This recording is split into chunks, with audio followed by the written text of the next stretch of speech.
안녕하세요. 드라마 뇌피셜 소설을 전해드리는 드로디입니다. 오늘은 SBS 금토 드라마 귀국 6회 이후 그 누구보다 빠르게 전개될 다음 이야기를 드로디만의 상상으로 풀어낸 소설형 뇌피셜로 들려드리겠습니다. 지금부터는 영상에 집중해주세요. 이야기의 중심엔 여리와 강철, 그리고 팔척기를 둘러싼 피할 수 없는 운명이 기다리고 있습니다. 붉게 물든 하늘 아래 여리는 무너진 부적과 부상을 입은 강철 앞에서 떨리는 숨을 골랐다. 서고에서의 퇴마 실패, 야광주의 힘이 무력해진 그 순간부터 그녀는 단 한순간도 편히 눈을 감지 못했다. 이젠 도망치지 않겠어. 그녀는 무너진 땅 위에서 다시 일어섰다. 서고는 혼란의 중심이 된 장소였다. 수백 건의 경전이 불타고 바닥엔 흩어진 부적 조각들이 가득했다. 검게 그을린 기둥 사이로 밤하늘의 붉은 달빛이 스며들며 일렁였다. 여리는 제 손에 들린 장명물을 가만히 바라보았다. 그것은 강철이 인간의 몸에 갇히며 그들과 맺은 첫 번째 연결고리이자 끝내 몸주신의 언약을 상징하는 매개체였다. 강철아, 들려?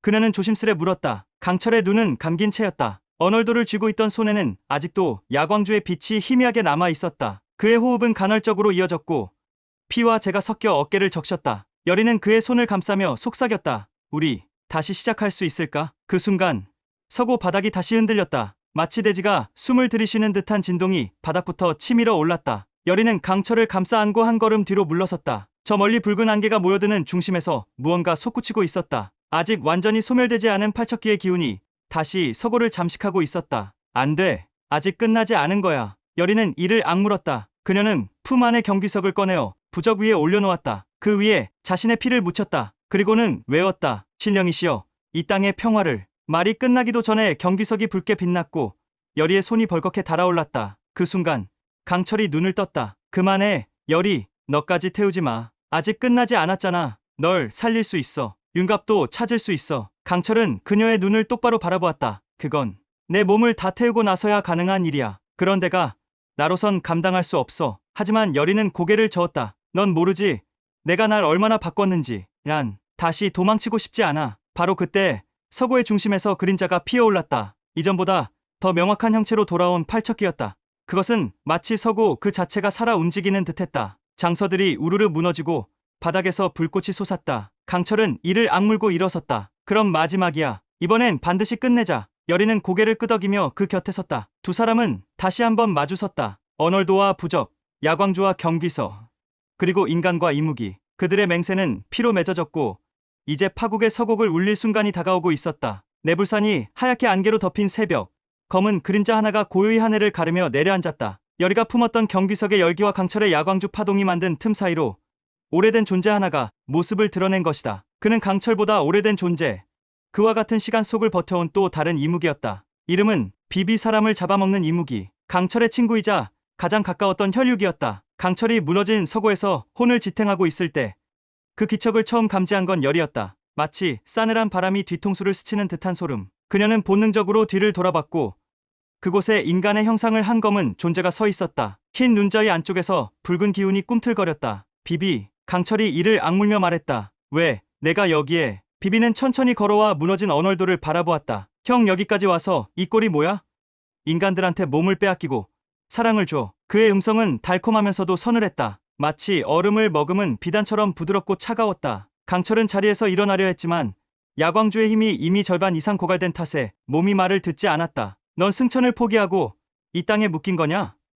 비비는 여리를 바라보며 비웃었다. 이 아이가 내가 말했던 그 무당이군. 나로선 도무지 이해할 수 없는 선택이야. 넌 이기적이었고 영원히 그럴 거라 믿었는데. 여리는 물러서지 않았다. 비비에게서 전해지는 기운은 팔척기보다 덜 광폭했지만 훨씬 더 깊은 증오와 냉소를 담고 있었다. 그에게는 목적이 있었다. 복수. 그것도 단순한 원한이 아니라 인간 전체를 향한 처절한 증오였다. 강철이 다시 승천할 수 있어. 비비가 말했다. 단 한 가지 방법만 있으면. 인간을 버리고 다시 나와 함께하면 돼. 지금이라면 늦지 않았어. 강철은 고개를 저었다. 나는 여리를 지켜야 해. 비비의 얼굴이 일그러졌다. 그 애는 널 도구로 쓸 뿐이야. 인간은 우리를 절대 이해하지 못해. 넌 1000년을 기다려왔고 겨우 이딴 감정에 흔들린다고? 그 순간 여리가 입을 열었다. 나는 그를 이용하지 않아. 그리고 그는 이 세상에 희망이 뭔지 보여줬어. 비비는 날카롭게 웃었다. 희망.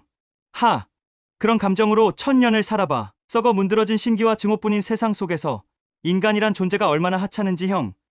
그 애는 널 끝내 배신할 거야. 강철은 잠시 눈을 감았다. 그리고 다시 떴을 땐 그 속엔 확고한 결의가 담겨 있었다. 그래, 언젠간 나를 떠날지도 몰라. 하지만 지금은 열이 곁에 있고 싶어. 내가 선택한 운명이니까. 비비는 더 이상 말하지 않았다. 그는 손가락을 튕겼고 그 순간 그의 등 뒤에서 안개처럼 번지던 그림자가 짐승의 형체로 바뀌었다. 그럼 내 결정을 후회하게 해주지. 열이는 경비석을 쥐었다. 그리고 강철이 무너진 벽에 기대며 외쳤다. 절대 혼자 두지 않아. 이번에도 함께야. 비비는 서고를 떠났고 그의 말대로 내불산의 경계가 무너졌다. 이제 열이와 강철은 단지 팔척기뿐 아니라 이무기 비비라는 새로운 악신과도 마주해야 했다. 하늘은 여전히 붉었고 땅은 더 깊은 어둠으로 잠겨들었다. 싸움은 이제 시작이었다. 진정한 악은 아직 등장하지도 않았다. 내불산의 그림자가 아직 거두어지지 않은 날, 궐에서는 새로운 불안이 피어나고 있었다. 영인대군의 죽음 이후 왕 이정은 외적으로 침입한 귀물보다 더 무서운 존재가 궁 안에 있다는 것을 감지하고 있었다. 그는 자신이 신복이라 믿었던 대신들의 얼굴을 떠올리며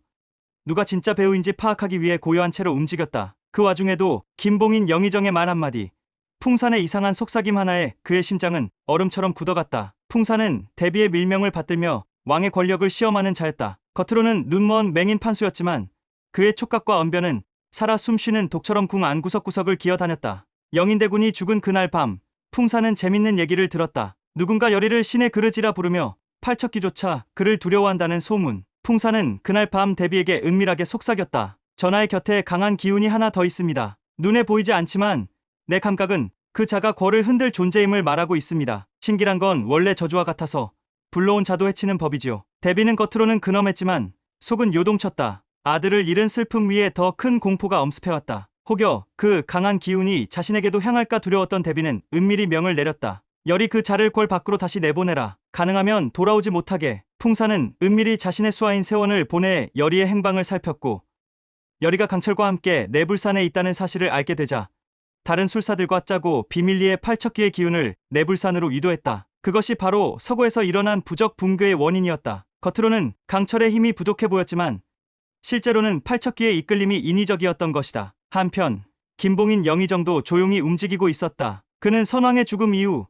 지금의 이정이 세운 개혁과 권력 강화가 맞듣지 않았다. 왕권이 너무 강해지면 조정의 질서가 무너진다. 그의 입버릇처럼 나온 말이었다. 그는 팔척기가 다시 궁을 흔들게 되면 왕은 더는 신민들의 신뢰를 얻지 못할 것이라 확신했다. 그래서 묵묵히 기다렸다. 열이가 실패하길, 강철이 무너지길. 그러나 그 누구도 몰랐다. 궁 안에서 조용히, 아주 조용히 또 하나의 세력이 꿈틀대고 있었다는 것을. 중전 박씨는 아들 원자의 죽음 이후 무너져 내릴 줄 알았지만 오히려 더욱 단단해졌다. 그녀는 더는 눈물 흘리지 않았다. 오상군과 함께 조용히 궐 안에 독경사설을 모으기 시작했고 열이에 지나간 족적을 하나하나 되짚으며 무언가를 준비했다. 어미로서 아들을 지키지 못했다면 이제부터는 세상을 지켜야 합니다. 그녀는 결심했다. 왕조의 몰락을 원하지 않았고 열이와 강철이 적이 아님을 믿었다. 하지만 그녀는 그들을 돕기 위해선 반드시 자신이 움직여야 한다는 것을 깨달았다. 이렇듯 궁은 겉으로는 평온을 유지했지만 내부에서는 서로 다른 진실과 음모가 서로를 물어뜯는 그림자처럼 번져가고 있었다. 그리고 마침내 팔척기가 다시 모습을 드러냈을 때 그 순간 누가 진짜 동맹이고 누가 진짜 배신자인지가 드러나기 시작했다. 열이는 팔척기가 다시 돌아온 것을 예감했고 왕에게 간청했다. 이번엔 이 아이는 단순한 귀물이 아닙니다. 누군가가 그를 부르고 있어요. 왕은 침묵했다. 그리고 말했다. 그 누군가가 지금 이 궁 안에 있다면 나 또한 칼을 들겠소. 음모는 이제 절정을 향해 달려가고 있었다. 그리고 배신은 언제나 가장 가까운 곳에서 시작된다. 궁궐의 북쪽 끝. 서고는 다시 한번 음산한 기운으로 가득 찼다. 열이는 엄숙한 표정으로 붉은 부적을 손에 쥔 채 서 있었다. 새벽의 찬 기운이 그녀의 뺨을 스쳤고 등 뒤에서는 강철이 조용히 야광줄을 쥐고 기운을 모으고 있었다. 내불산에서 돌아온 이후 둘은 서로를 바라보는 시선에 주저함이 없었다. 신의 운명을 함께 짊어진 동반자로서 목숨을 건 싸움 앞에 섰다. 병오일의 기운이 강해질수록 팔척기도 더욱 가까워질 거예요. 열이는 중얼거렸다. 그녀의 목소리는 떨림이 없었다. 오히려 단호했다. 강철은 조용히 고개를 끄덕였다. 이번엔 반드시 끝낸다. 하지만 그들은 몰랐다. 이번에는 단순히 귀신 한 마리와 싸우는 것이 아님을. 팔척기는 이미 한 차례 쓰러졌고 그로 인해 몸 안 깊은 원한이 더욱 짙어져 있었다. 그리고 무엇보다 풍산과 대비, 그 뒤에 숨어있는 정체불명의 세력이 팔척기의 재등장을 위해 이미 서고 안팎의 결계를 훼손해 놓았다는 사실을. 해가 뜨기 전 서고 안의 촛불이 하나둘 꺼지기 시작했다. 차가운 바람이 창호 틈으로 스며들며 서늘한 기운을 퍼뜨렸다. 강철이 야광줄을 높이 들자 붉은 빛이 일렁이며 주변을 감쌌다. 그 순간 발밑에 땅이 울컥이며 흔들리더니 찢겨진 부적 사이로 검은 그림자가 피어올랐다. 팔척기였다. 기괴한 얼굴, 8척에 달하는 왜곡된 키, 피비린내가 서고 전체를 휘감았다. 강철은 재빠르게 언얼도를 뽑아내며 외쳤다. 지금이다.